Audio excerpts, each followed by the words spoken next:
Au cours de cette rencontre, les discussions ont également porté sur le progrès réalisé depuis les réunions du comité mixte de coordination de 17 et 18 septembre, ainsi que du comité d'opération conjoint du 1er octobre.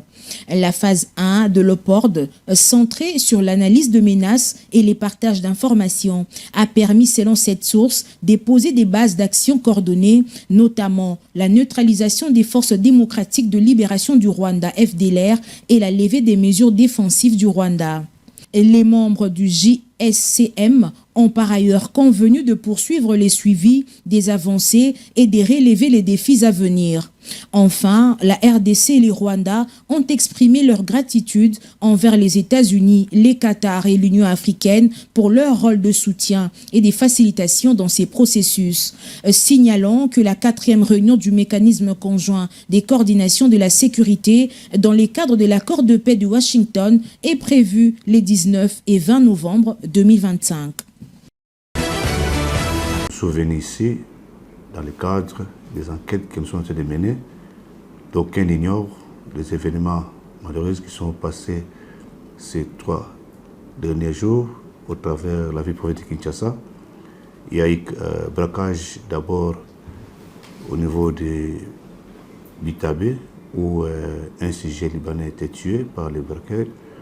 Et en plus qu'hier, il s'est commis encore un braquage à la hauteur de Bibois. Alors la police étant sur les trousses des civiques, nous avons appréhendé ceux qui sont devant nous. En attendant l'aboutissement des enquêtes, nous rassurons la population quinoise, en particulier et en général la population de la République démocratique du Congo, que la hiérarchie s'y penche. La hiérarchie a donné le mot d'ordre qu'on puisse rechercher, arrêter et mettre hors d'état de nuire toute personne qui serait citée de long de près dans ces braquages qui a endeuillé et donné la désolation dans la population de Kinshasa. Voilà pour raison pour laquelle nous sommes venus pour rassurer la population et leur demander d'être confiants à la police, au service de sécurité et de défense, parce que nous sommes en train de travailler pour leur intérêt et à cela, demandons à ceux qui puissent collaborer, toute personne qui aura des informations liées par rapport à ces dames de choses, qui n'hésitent pas de venir nous donner et pour ça va donner des résultats que nous escomptons nous tous. Je vais rassurer la population que parmi les inciviques, quelques-uns sont déjà entrés nos mains et ceux qui sont en cavale, nous continuons à les poursuivre et nous demandons à la population de collaborer, de travailler en synergie avec les services de sécurité.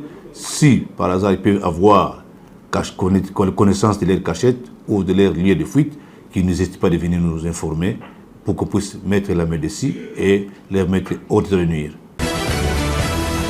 La lutte contre les blanchiments de capitaux et les financements du terrorisme était au cœur des échanges.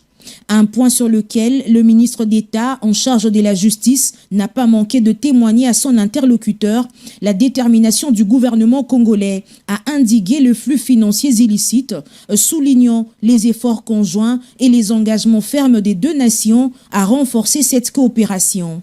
L'ambassadeur d'Allemagne a pour sa part salué la volonté du ministre Guillaume Gueffa de moderniser la justice congolaise et d'en faire un outil efficace au service du citoyen, tout en réaffirmant l'engagement de la République fédérale d'Allemagne à soutenir les initiatives du ministère de la Justice en matière de lutte contre l'impunité.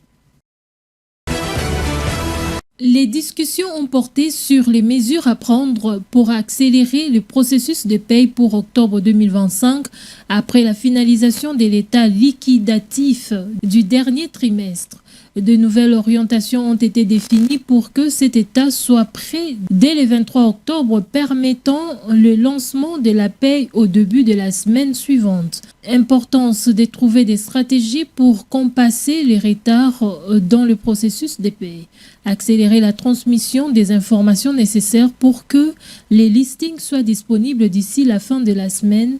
permettre à la Banque centrale de procéder rapidement aux opérations de mise à disposition des fonds. Un rapport d'État sera transmis aux autorités compétentes pour d'éventuelles directives. Une réunion élargie avec les opérateurs de paie est prévue la semaine prochaine pour suivre les opérations des paies.